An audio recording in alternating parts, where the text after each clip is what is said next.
What's up, guys? Clark here, and I brought you to my favorite spot, beautiful Papago Park in Arizona, and we got a gorgeous sunset here. And I want to just have a real talk with you about the behind-the-scenes lessons that a lot of people don't share. It's about the last 2 years that did a number on my mental health. I lost over 100 grand, almost lost my relationship, and there were some days I couldn't even get out of bed, even though I knew exactly what I needed to do. See, everyone thinks the most dangerous part about pursuing your dreams is failing, because you're gonna waste all this time, energy, money, and it doesn't work. Oh, it's a waste. That's not actually it.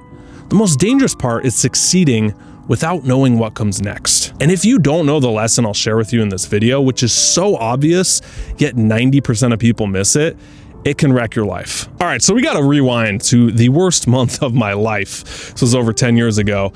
All in the same month, I had just gotten fired from a job that I had. It was my only source of income. I was 30 grand in crippling debt, and my girlfriend broke up with me.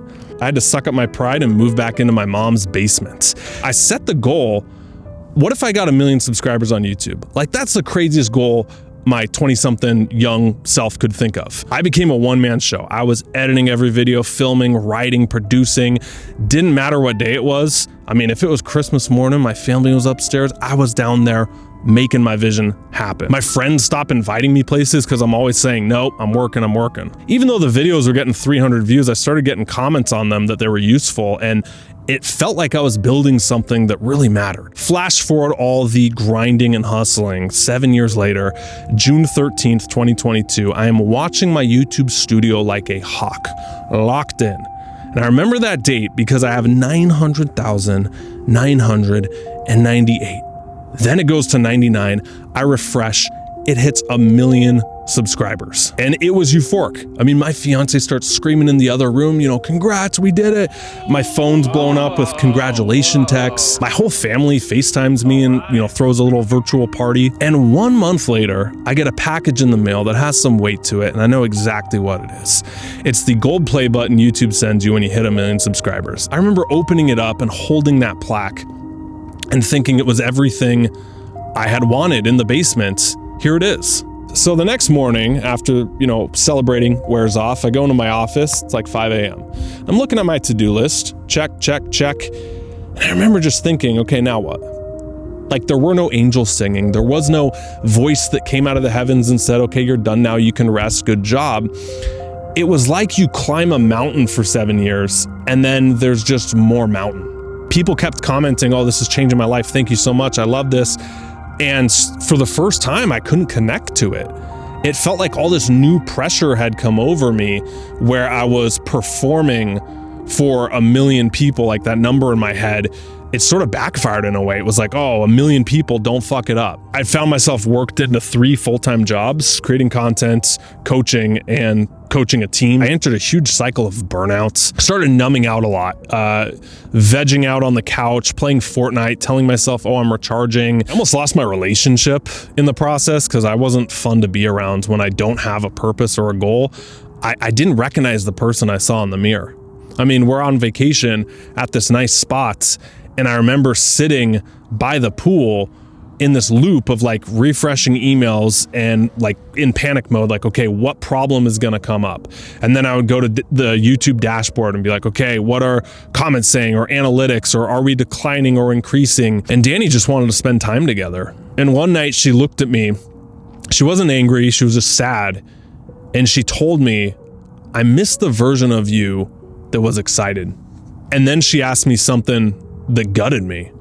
She's like, am I even in your future? She felt second place, and she was right. It felt like everything was collapsing until one day I was on a call with my accountant, and she shows her screen and she's like, you're gonna lose 80 grand this year. And I felt that pit in my stomach, like, what? I'm still working, I'm still producing content, leading like teams and everything. How am I gonna lose 80 grand? And the worst part is that I knew exactly what I needed to do to turn it around. I just didn't have the energy to do it. And man, that scared me more than any numbers. Maybe you can relate where you've been there and you felt like you're too burnt out to function or to pull yourself out of it. And it's this self-sabotage loop you find yourself in. You know the solution to your problem, but you're too exhausted to execute on it. And that's when you realize maybe it's something deeper. And so whenever I'm in a lull like this, I go back to old journals. I was looking for patterns, and it was so humbling because once I saw it, I couldn't unsee it, and it led to one of the biggest breakthroughs. And the reason I'm telling you this whole story in this video point. The lesson I learned is you run out of energy when you run out of future. I had no vision, and that's why everything felt numb. I had already achieved one of my biggest goals, and I didn't set a different one. And so of course I started feeling burnt out and lost and like on the decline. There was nothing pulling me. I was having to push myself. And anytime you have to push yourself towards something, you can only do that for so long before it's exhausting. And then you're in maintenance mode, and that's a scary place to be, like I was. And I had that breakthrough, and I reflected back like, okay, where else in my life have I had visions and has it worked? And by vision, I mean this crazy impossible goal that'll take you 10 years to achieve. Something so exciting, it's all consuming, you can throw yourself into. Even back in the day, before YouTube, when I was super into drums, I went to a Vans Warped Tour and saw someone drumming on stage, and I'm like, dude, I'm a drummer. I want to do that. I'll do whatever it takes. Started posting drum covers, eventually got picked up by a band, and found myself on stage at Vans Warped Tour playing to 30,000 people because I had a crazy vision. The lesson I learned is that vision produces energy, not the other way around. And of course I didn't have energy because I was running on old visions in the past that I'd already achieved. And this is true not only with business, but any area in life. A breakup, when you don't have a vision for your life and what it could be without that person, you will wallow in self-pity and you'll be self-destructive. And it's only once you snap and say, I don't want to live like this. I'm not going to let this break me. I'm going to turn my breakup into a breakthrough. And you start going to the gym. You start bettering yourself. You get a vision for what your life could look like, and it'll be okay. Maybe you're someone who's already achieved your version of the gold play button. Like you reached the top of a corporate ladder that you thought would make you come alive. Well, now it's time for you to set that new vision. And that is the only thing that will pull you out of it. The what's next, answering that big existential elephant-sized question, where am I going from here? The other lesson I learned is a question that'll punch you in the gut. Do you think your best days are ahead of you or behind you? Man, if you feel like they're behind you, like moments that I did, that's a scary place to be. I don't like the person I am in that spot. I don't like my relationships when I'm there.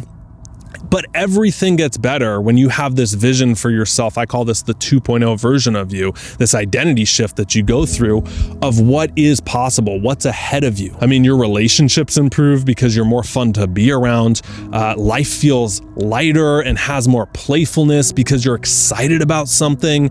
And I feel like one of the highest energies we can tap into is that excitement energy. It's a creative output of like, what are we here to create?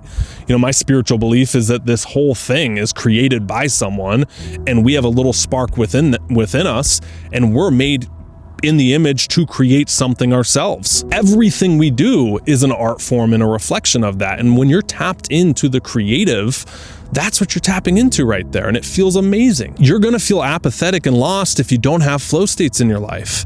And of course, like, who wouldn't doom scroll?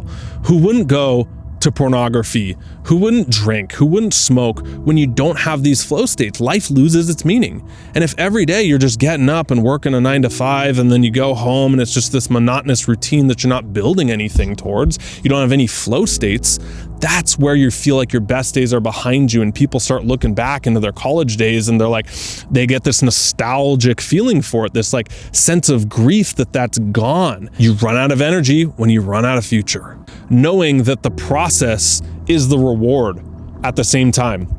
Because if your reward is numbers, it's just ones and zeros. And hopefully, as you pick up from my story, you know, I feel like we quantify our goals with a big round number, and we don't think about what happens after. But like the thing behind the thing there has to be some sort of emotion you're doing it for. And if your whole goal is to feel a certain way, after you get it, you're going to lose out on 10 years. You could be having the thing while you're doing it. So you might be asking, okay, where are you now? I honestly feel lit up. Like some of the most excited I have been in years to be in this space. I have a voice. I can have an impact, and I know it'll help people. I want to create a program that shows people this reinvention process. That excites me right there. And sharing that and seeing it with people who can go from like burnt out or in a rut, having no vision, they have no future, and then boom, they start designing 2.0 and they come alive. Like that really does light me up. Experimenting with content, like I mentioned, in different forms, getting more into artist mode with that, but also reconnecting to the why of why I started. It's so easy to see negative comments and focus on that, but like truly when you guys leave your stories and your comments below, trying as much as I can to like lock into that, and after every one I see, I try to verbally say out loud, thank you, thank you, thank you. And never taking that for granted, because there was definitely times where I did. Yeah, feeling that in my heart and letting that fuel me up and build the positive reinforcement instead of getting crushed by pressure and rules. That's my TED Talk, guys. My whole point with this is achievement isn't dangerous. Don't be afraid of goals, but not planning for what comes after is. Like this video, comment if it's useful to you, you like this style, more long form sunset vibes. I'm happy to create some for you, and I'll see you in the next video. Stop, setting, and start living. Peace.